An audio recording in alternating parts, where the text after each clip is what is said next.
Bu dünyada kalpsizin zulmü Allah'tan olur.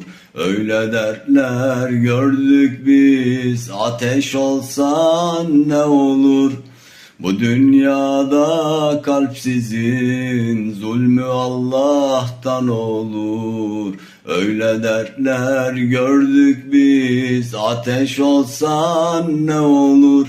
Bir yangınım sanırsın, sanma unutulmasın. Bir kendini yakarsın, ateş olsan ne olur? Sen de gelir geçersin, küllenir de bitersin. Bir yağmurla sönersin, ateş olsan ne olur? Bir yağmurla sönersin, ateş olsan ne olur?